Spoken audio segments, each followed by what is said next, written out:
오늘은 어떤 주제로 우리 어른들의 감성을 깨우쳐 주시겠습니까? 살짝 힌트를 좀 주실까요?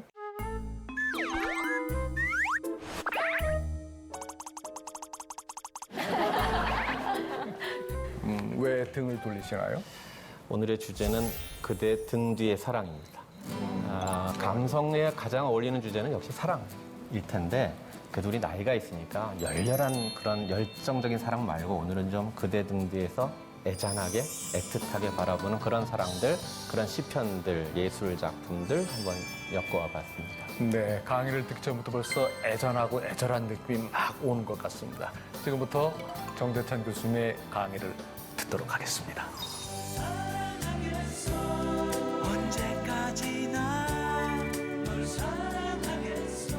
황동규 선생이 고3 시절 때 여대생을 짝사랑하고 쓴 연애 편지고요. 진실로 진실로 내가 그대를 사랑하는 까닭은 누난 내 여자니까. 놀라운 고3이에요.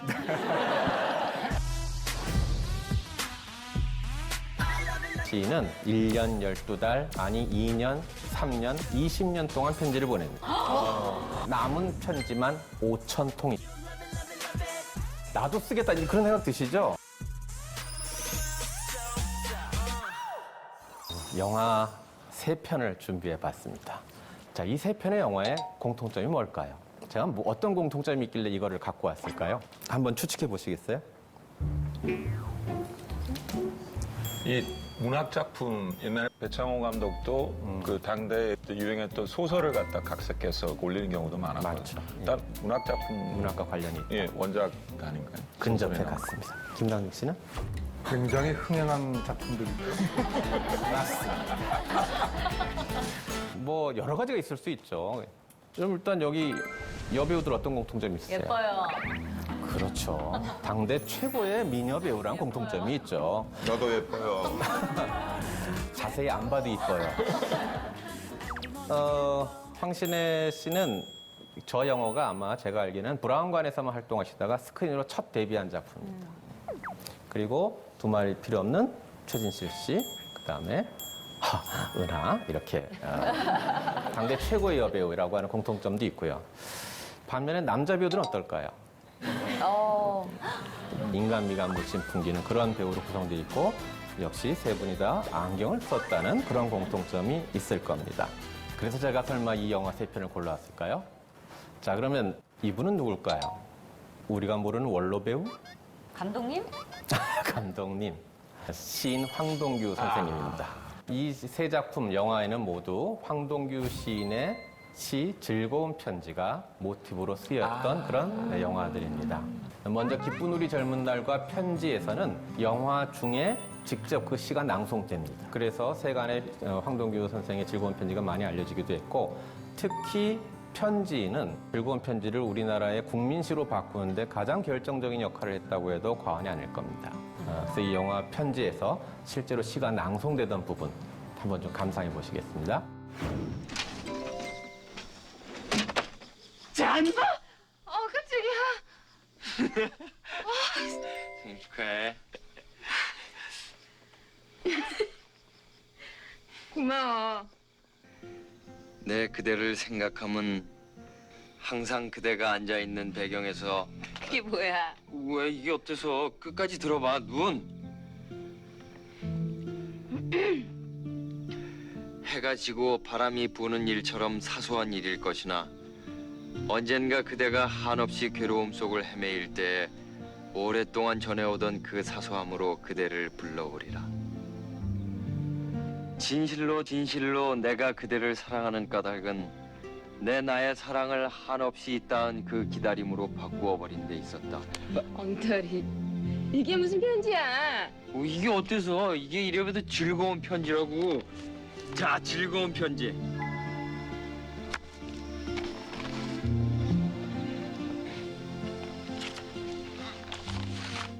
우리나라 영화 사상 가장 강력한 간접 광고 효과를 노렸던 그런 작품입니다. 근데 여기서 보게 되면은 남편이 편지를 보내라고 하니까 재주는 없고 그래서 남의 편지를 지금 그리고 나서 이 영화의 마지막 엔딩 장면에서 박신양이 이제 병상에서 임종을 맞이할 때 그때 최진실이 그 시를 읽어주는 것으로 이렇게 아주 눈물의 홍수를 이루었던 그런 작품입니다.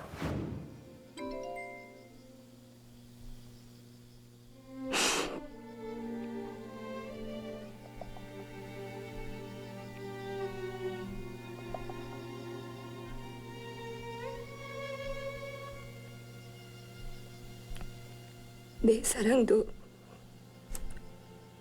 어디쯤에선 반드시 그칠 것을 믿는다.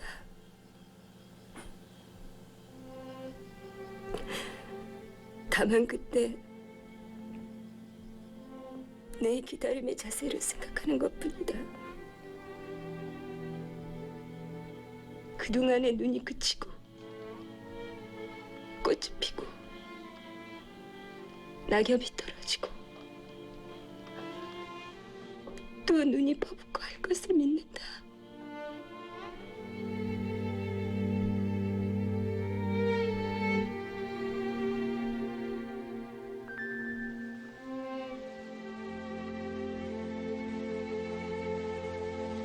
전에 저걸 볼 땐 너무나 오글거렸는데 지금은 최진실 씨 때문에 마음이 참 애잔하죠, 그죠? 자, 그러면은 기쁜 우리 젊은 날에도 나왔고 편지도 나왔고 여기까지는 오케이.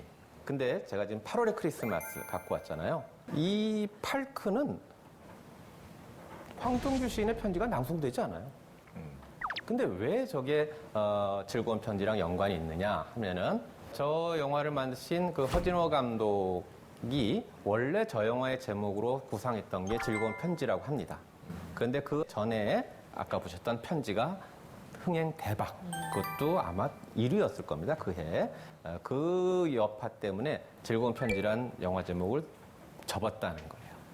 그러면 도대체 어떻게 해서 저 영화는 즐거운 편지랑 연관이 있을까? 이 영화의 배경이라든가 맥락을 보시면 황동규의 즐거운 편지를 그대로 모티브로 가져왔다는 걸 아시게 될 겁니다. 허진호 감독의 말을 빌면요. 여러분들이 좋아하셨던 김광석 아시죠? 그 가수의 영정사진으로 저 사진이 걸려 있었다는 거예요. 우리는 굉장히 애도하는 마음으로 슬프고 비탄에 잠겨서 그렇게 갔는데 정작 고인은 우리를 보면서 싹 웃어주면서 괜찮아. 마치 이런 표정을 본 거겠죠. 그래서 저걸 보고 영화의 모티브를 얻었다는 겁니다. 그래서 실제로 그 8월의 크리스마스 보게 되면은 주인공 한석규가 사진사로 등장하는 이유가 이와 무관하지 않습니다.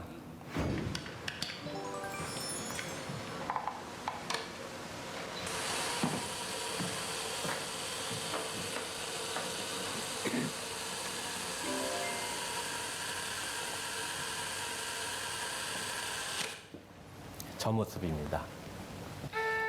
한석규, 극중 정원으로 등장하는 한석규는 시한부 인생을 살면서도 누구에게도 상처를 남기고 싶지 않아서 혼자 조용히 영정을 저렇게 준비했습니다. 마치 김광석이 저렇게 남겼을 거라고 생각하는 것처럼 그래서 한석규가 저렇게 담담하고 따뜻한 밝고 저런 웃음으로 연기를 해냈습니다.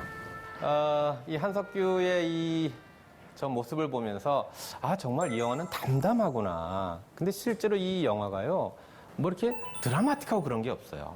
우리 살면서 우리가 뭐 기승전결 그렇게 살아요? 연애가 막 기승전결해서 결혼하고 그래요? 그래서 그런지 이 영화는 일상의 진실을 그대로 받아들이려고 하는 것처럼 자연광을 주로 많이 쓰고 그다음에 롱테이크로 오래 잡고 그랬다는 거예요. 그 여배우로서는 얼마나 힘든 일이었겠어요, 그죠? 반사판 해줘야 그래야 이게 사는데 근데 그걸 견뎠다는 거죠, 은하가. 그래서 이 영화는 정말 아름다운 그 장면을 많이 만들어냈어요. 어쩌면 신화가 더 필요했을지 모르겠는데 고 김광석 모티브에 그다음에 극중에서 또 요절하는 한석규 모티브에 더해서 실제 저 영화를 촬영했던 촬영감독 유영길 씨마저 이 작품을 마지막으로 세상을 떠납니다. 그러니까 8월의 크리스마스가 어쩌면 그분의 영정사진 같았던 거죠. 그렇게 본다면 역시 실제 편지는 나오지 않았어도 8월의 크리스마스야라는 이 역설적인 제목이야말로 가장 이 영화에 걸맞은 제목이 아니었을까 이 생각을 하게 됩니다. 정말 잘생겼다. 정말 미소가 100만 불짜리예요. 역시 제 고등학교 후배다워요. 물론 한석규 씨는 그 사실을 모릅니다. 상중 씨가 한석규 씨의 후배고, 그러니까 제 후배라는 얘기죠. 선배님, 제 미소는 어떤가요? 좋았어요. 근데 문제는요, 왜 저게 즐거운 편지인지를 아까 말한 걸로는 좀 불충분하지 않아요? 그죠? 이제 그 증거, 극 중에서 정원, 한석규가 한 대사입니다. 다만 우리가 주목할 것은 정원이 남긴 이 말 한마디.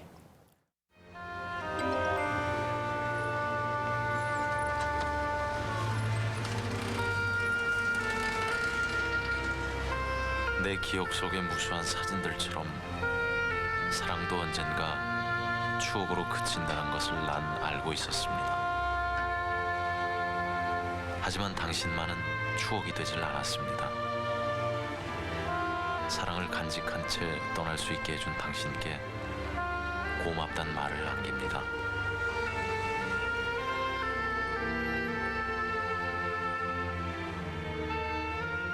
이러면서 자기 생을 정리합니다.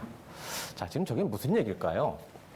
이 사람은 직업이 수많은 사람들의 사진을 찍어준 사람들이에요.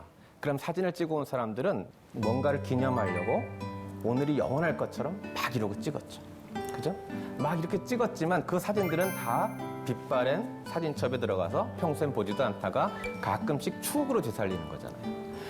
내가 만약에 열렬히 당신과 사랑했다가 그렇게 해서 뭐 어떻게 헤어지고 그랬으면 내 사랑이 어떻게 됐을지 모르겠는데 서로가 사랑을 표현하지 않아요. 썸만 타다가 이들은 끝나요. 그래서 우리는 이 사랑을 추억으로 변질시키지 않을 수 있었다. 그냥 요 사랑을 그대로 갖고 갈 수 있게 해줘서 고맙다. 이게 뭐냐면 시문화 다리미라고 나오는 그 다리미가 뭐 매달리고 그랬으면 이 얘기가 복잡해졌을 텐데 그렇게 여기서 마무리하게 돼서 참 고맙단 말을 당신께 남깁니다. 이런 대사거든요. 저 대사를 보셨으면 왜 저 영화가 즐거운 편지랑 관계된다는지 눈치채셨죠? 가 아니라면 그건 저 영화를 보지 않아서가 아니라 즐거운 편지라는 시를 모르기 때문입니다. 그래서 엄청나게 많은 사람들이 연애 편지로 써먹었지만 정작 무슨 뜻인지 모르고 쓴 그런 시가 되겠습니다. 이 시가 발표됐던 게 1958년입니다. 굉장히 오래됐죠. 그때 미당 서정주 선생께서는 이렇게 평을 해주셨어요. 지성을 서구적 기질에 의해 흉내낼 줄밖에는 모르는 사람이 너무 많은 속에서 아주 귀하고 중요한 지성의 움직임을 발견했다. 그러면 지성의 소유자면 30은 넘어야 되는 거 아니에요? 근데 놀랍게도 이 시를 쓴 주인공은 약관의 나이, 우리 계산으로 딱 20살 됐던 청년이었습니다. 황동규 선생은 1938년, 그러니까 딱 20살 맞죠? 1938년 평안남도에서 태어났는데 정작 당신은 이렇게 불리는 걸 아주 안 좋아하세요. 소나기의 황순원 선생의 아들로 태어납니다. 그래서 황순원 선생의 아들이라고 불리는 걸 싫어하는데 황동규 선생이 공부를 굉장히 잘했나 봐요. 근데 이제 중고등학생 시절에 작곡가를 꿈꿨대요. 그래가지고 열심히 하다가 그분 회고를 보면 청음은 괜찮은데 발성이 안 돼서 작곡가를 접었대요. 이런 이해 안 가는 말이 있어요?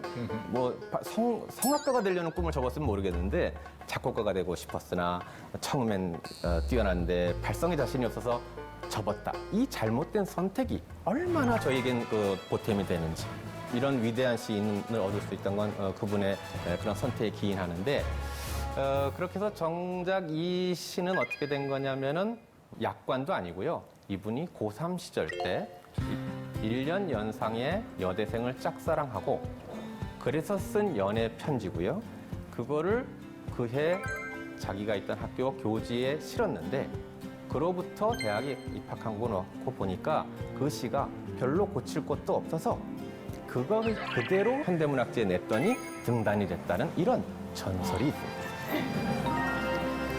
황동규 선생이 그렇게 해가지고 데뷔를 하게 됩니다. 근데 저 고3이 저렇게 연상의 여대생을 사랑하면서 연애 시도 쓰고 그랬던 사람이 그 다음에 서울대 물리대 문학부에 수석 합격을 하게 됩니다. 사실 뭐 이거는 그렇게 시인을 이해하는데 중요한 정보도 아니고요. 시인이 공부를 잘해야 되는 것도 아닙니다. 다만 요즘 청소년들 보면 너무 안타까워서 저 시대는 공부도 저렇게 하면서 연애도 하는 낭만을 즐겼는데 요즘은 그러지 못하는 것. 거꾸로 말하면 저렇게라도 살면 좋겠는데 게임 때문에 공부를 못하고 공부 때문에 게임을 못하겠다는 그 친구들에게 귀감이 되라고 만렙 찍고 공부해라.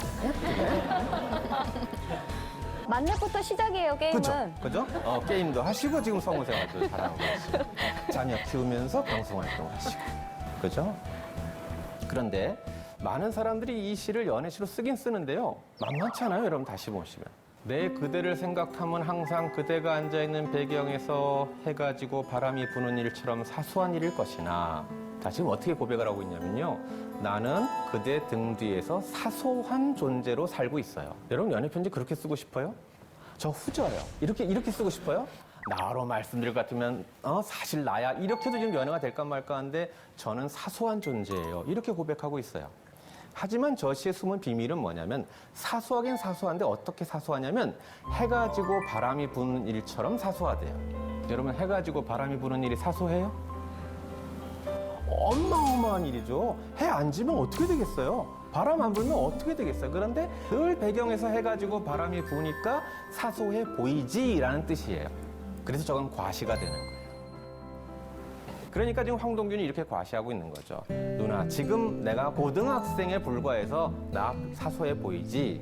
근데 진짜는 나야. 그래서 지금은 모르겠지만 누나가 정말 한없는 괴로움 속을 헤매일 때는 그땐 내가 앞으로 나가겠다는 거예요. 그때까지 내가 뒤에 있고 아무도 도움이 안 될 때 그때 내가 가서 그대를 불러보리라. 누난 내 여자니까. 그러겠다. 사실 우리는 너무나 반짝이는 거에 취해서 진실된 걸 놓칠 때가 많잖아요. 여러분 그런 존재가 어떤 게 있을까요? 공기, 물, 또 부모님. 늘 내 배경에 있으니까 그 가치를 몰라준 사람들이 진짜라는 거죠. 그 증거가 어디 있냐고요? 그 다음 줄에 있어요. 언젠가 그대가 한없이 괴로움 속을 헤매일 때에 오랫동안 전해오던 그 사소함으로 그대를 불러보리라. 평소에는 신기한 게 좋아 보이고요. 가령 여러분도 어떤 사람 만나고 싶어요? 사소한 사람? 아니죠. 굉장한 사람 만나고 싶죠. 번쩍이는 사람 만나고 싶죠. 송중기 만나고 싶고 송혜교 만나고 싶고 그런 거예요, 여러분. 그런데 문제는 여러분이 회사에 잘렸어요. 그때 누가 위로가 돼요? 그때 송중기가 무슨 도움이 돼요? 여러분의 과장 승진에 실패했어요. 송혜교 보고 참어? 뭐 하는 거예요? 정작 내가 진짜 한없는 괴로움 속을 헤매일 때에 내게 도움이 됐던 사람들은 누구예요? 엄마, 아빠, 형제들, 친구들. 이런 사람이 진짜인 거 아니에요. 자, 여기까지는 그런 멋진 연애시가 될 수 있을 겁니다. 그런데 이 연이 만만치 않아요. 1년은 쭉 저게 한 개의 문장으로 되어 있는 거 아시겠죠, 지금? 한 개의 문장으로 되어 있고 어려운 낱말 하나도 없어요. 아주 일상어로 이루어져 있는데 묘하게 리듬을 이루어내면서 한 편의 시를 완성해냅니다. 근데 저렇게만 끝났으면 연애시로 끝나고 말았을 텐데 황동균 선생은 이 연을 딱 갖다 붙인 겁니다. 근데 이 연의 어조는 사뭇 다릅니다. 원래 시는 진실을 고백하는 장르입니다. 그런데 진실로를 얘기하는데 그것도 연거푸. 진실로까지 얘기할 때는 그 다음 얘기가 믿어져야 돼요? 안 믿어져야 돼요?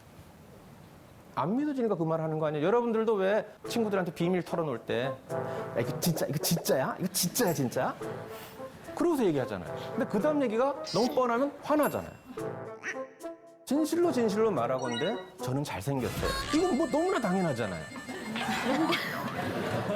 자, 그러니까 진실로라고 하는 게 붙으려면 뒤에 말이 믿기지 않는 말이래야만 이게 성립이 되는 겁니다.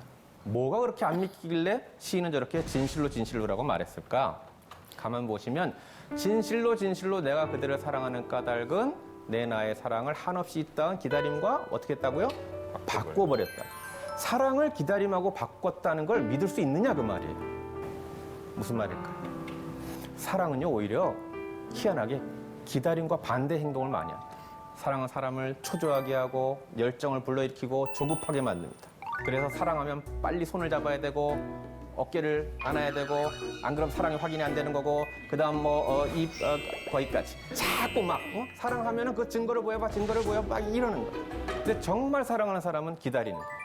내가 당신을 사랑하는 것은 진정한 사랑이기 때문에 나의 욕정과 맞바꾸지 않았다. 나는 기다리는 사람이다. 라고 지금 얘기했어요. 그 증거가 뭐예요? 누나 등 뒤에서 항상 해가지고 바람이 부는 일처럼 지내왔잖아요. 그건 왜? 나는 사랑보다 기다림을 택했다는 겁니다. 기다림이 진짜 사랑이라는 겁니다. 근데 쓰다 보니까 이 사랑도 영원할 것 같지 않다는 자각을 했대요. 왜? 고3이. 놀라운 고3이에요. 지금 당장의 어제 오늘의 사랑이 아니라 난 앞으로 사랑하려면요, 여러분 10년, 20년, 30년 그렇게 사랑할 거거든요. 그때 내 사랑이 변했다고 하지 마라. 많은 분들이 어떻게 착각해요? 결혼하고 나서 사람이 변했대요. 변해야 정상이에요. 여러분 20대처럼 30대를 살고 40대 연애하고 그럼 우리 다 죽어요. 이번 주는 어디서 만나? 부부끼리 이래야 되겠어요? 그러나 그건 사랑이 식은 것이 아니라 한결같이 기다리는 그 자세가 변하지 않는 게 더 중요하다는 거죠. 하지만 말이 그렇지 여러분 정말 기다리는 게 좋습니까? 기다릴 자신 있으세요? 제 후배는요, 부부는 부부인데 이런 말씀은 안 되죠. 굉장히 사이가 좋은 부부예요. 자기가 아내한테 하루는 얘기했대요. 내가 진실로 너에게 이르노니 비밀인데 사실 나 장동건이야. 그랬다는 거예요. 그러자 아내가 뭐라고 말했는지 아세요? 고소영이. 나 고소영이야. 그렇게 생각하잖아요. 아내가 그랬대요. 정말 진실로 당신한테 말하는데 나 그 사실 알고 있었다? 뭐 이랬다는 거예요.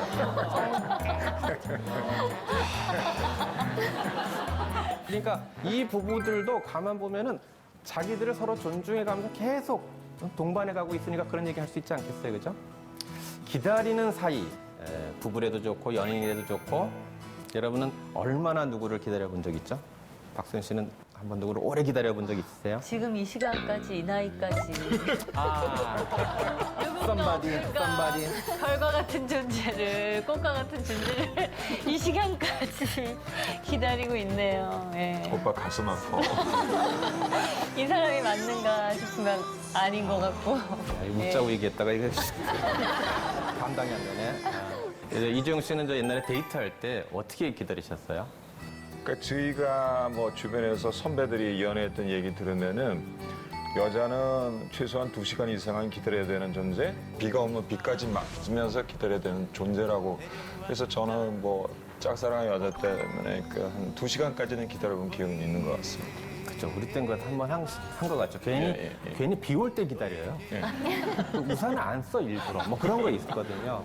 근데 지금 세대들은 어떻죠? 우리가 약속이라고 하는 거가 약속이 시간이 다가오는데 그냥 전화하면 해결되죠. 10분 늦어. 그죠? 심지어는 약속 시간 한 1시간 놔두고 오늘 그냥 취소하자. 그것도 카톡으로 끝. 굉장히 편한 대신에 뭔가 기다리는 맛을 잃었죠.